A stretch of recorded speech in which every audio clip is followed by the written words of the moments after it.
তোমরা যারা বকফুল পছন্দ করো তারা তো এতদিনে বকফুলের বড়া নিশ্চয়ই ট্রাই করে ফেলেছো, বাট একবার এইভাবে বকফুলের সবজিটা বানিয়ে দেখো, তারপর না হয় জানিও কেমন লাগলো।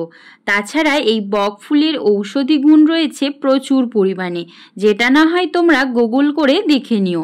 তো চলো কথা না বাড়িয়ে রেসিপি শুরু করা যাক। নমস্কার বন্ধুরা, সঞ্জুস্মিতা ডায়েরির আরও একটা নতুন রেসিপিতে তোমাদের অনেক অনেক স্বাগত। আর রেসিপিটি ভালো লাগলে অবশ্যই চ্যানেলটিকে সাবস্ক্রাইব করে পাশে থেকো। তো আজকে আমাদের রেসিপি মুগ ডালের বড়া দিয়ে বকফুলের সবজি বানানোর জন্য আমি এখানে বকফুলগুলোকে 5 থেকে 6 বার খুব ভালোভাবে ধুয়ে নিয়েছি। আর বকফুলগুলোকে অবশ্যই ভালোভাবে ধুয়ে নেবে, না হলে এই ফুলের মধ্যে অনেক ছোট ছোট পোকা থেকে যেতে পারে। ফুলগুলোকে ভালোভাবে ধোয়ার পর ফুলের মধ্যে যে পরাগটা থাকে, অর্থাৎ লম্বা ডাঁটার মতো শক্ত অংশটাকে আমাদের বাদ দিয়ে দিতে হবে, কারণ এটার স্বাদ একটু তিক্ত জাতীয় হয়, তাই এটা থাকলে রান্নায় একটু তিতো স্বাদ আসতে পারে।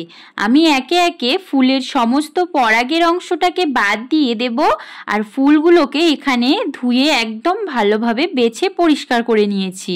আর দেখো বকফুলগুলো দেখতে ঠিক কতটা সুন্দর লাগছে। আমার তো এই ফুলগুলোকে রান্না করতেই ইচ্ছে করছিল না। তো যাই হোক, এখন ফুলের বোটার অংশটাকে বাদ দিয়ে ছোট ছোট করে কেটে নেব। ঠিক এইভাবে সমস্ত ফুলগুলোকে কাটার পর একটা বোলের মধ্যে নিয়ে নিচ্ছি। এখন কিছুটা মুগ ডাল আমি আগে থেকে ভিজিয়ে রেখেছিলাম। ডালটা বেশ ভালোভাবে ভিজে গিয়ে বেশ খানিকটা ফুলে উঠেছে। এখন এটাকে জল থেকে তুলে একটা মিক্সিং জারে নিয়ে নিচ্ছি। আর এর সাথে অ্যাড করছি 1/2 ইঞ্চ মতো আদার টুকরো, 2টো কাঁচা লঙ্কাকে মাঝখান থেকে ভেঙে দিয়ে দিচ্ছি, সাথে টেস্টের জন্য সামান্য রেগুলার লবণ আর অল্প একটু বিট লবণ। এটা কিন্তু শুধুমাত্র একটু চটপটা টেস্ট আনার জন্য। এখন এগুলোকে একসাথে একটা পেস্ট বানিয়ে নিয়েছি। তোমরা চাইলে এটাকে শিলেও বেটে নিতে পারো। তো এখন একটা মশলা প্রিপেয়ার করে নেব। তার জন্য প্রথমে কড়াইতে আমি দিয়ে দিলাম 1/2 চা চামচ কালো সর্ষে, 1/2 চা চামচ মতো গোটা ধনে, আর 1 চামচ মতো সাদা তিল। সাদা তিলের পরিবর্তে তোমরা পোস্তদানা বা চারমগজও নিতে পারো, এর মধ্যে যে কোনো একটা নিলেই হবে। আর 1 চামচ ডেসিকেটেড কোকোনাট। এই ডেসিকেটেড কোকোনাটের পরিবর্তে তোমরা ইজিলি ফ্রেশ কোকোনাটও নিয়ে নিতে পারবে।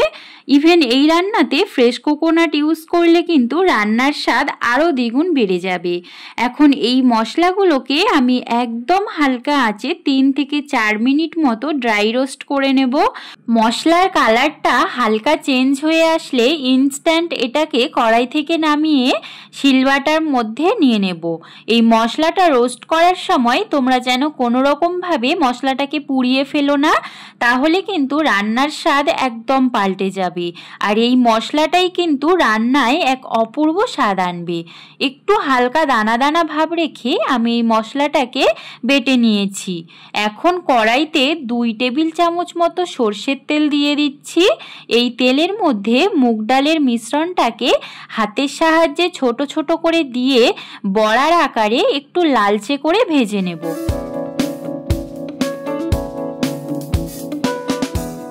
বড়াগুলোকে ভাজার পর আবারও কড়াইতে 1 টেবিল চামচ পরিমাণ তেল দিয়ে এর মধ্যে 1/2 চা চামচ গোটা জিরে, একটা তেজপাতা আর একটা শুকনো লঙ্কা ফোড়নে দিয়ে দিলাম।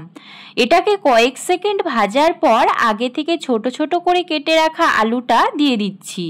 আলুটাকে হালকা হাতে নাড়াচাড়া করার পর এর মধ্যে পরিমাণ মতো লবণ আর অল্প একটু হলুদ গুঁড়ো দিয়ে আলুটাকে ঢাকা দিয়ে হালকা করে ভাজতে হবে। আলুগুলো 50% মতো সিদ্ধ হয়ে গেলে এর মধ্যে একটা কুচানো পেঁয়াজ আর 2টো কাঁচা লঙ্কা ছোট ছোট করে কেটে দিয়ে দেব। ঝালের পরিমাণটা তোমরা যে যেমন ঝাল খাও সেটা বুঝে দিয়ে দেবে। এখন এগুলোকে 2 মিনিট মতো ভাজার পর অল্প একটু কুচানো টমেটো দিয়ে আবারও 2 মিনিট মতো ঢাকা দিয়ে ভেজে নেব। 2 মিনিট পর পেঁয়াজ আর টমেটো নরম হয়ে গেলে বকফুলটা দিয়ে সবজির সাথে কিছুক্ষণ সময় ধরে ভেজে নিতে হবে। আমার এখানে বকফুলটা মোটামুটিভাবে ভাজা হয়ে গেছে। এখন এর মধ্যে পরিমাণ মতো গরম জল দিয়ে দিচ্ছি। এই সবজিতে খুব বেশি জল দেওয়ার প্রয়োজন নেই, কারণ সবজিটা একটু শুকনো শুকনোভাবেই তৈরি হবে।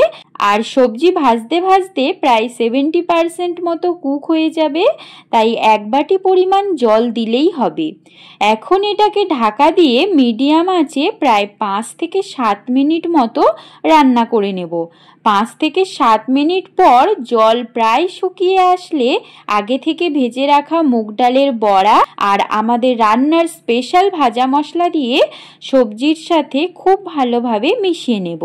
বকফুলের এই সবজিটা একবার এইভাবে বানিয়ে তোমরা গরম গরম ভাতের সাথে সার্ভ করে দেখো, খেতে কিন্তু একেবারে অপূর্ব স্বাদের হয়। তাছাড়া তোমরা এটাকে নিরামিষের দিনে পেঁয়াজ ছাড়াও বানাতে পারো। একদম কম তেল মশলায় তৈরি এই বকফুলের রেসিপির স্বাদ কিন্তু জাস্ট দুর্দান্ত হয়। আশা করছি আমার এই সিম্পল রেসিপিটা তোমাদের অনেক ভালো লেগেছে, আর ভালো লাগলে অবশ্যই বন্ধুদের মধ্যে শেয়ার করে দিও। ফিরে আসছি আবার নতুন কোনো রেসিপির সাথে। ততক্ষণ পর্যন্ত সবাই ভালো থেকো, সুস্থ থেকো, টাটা।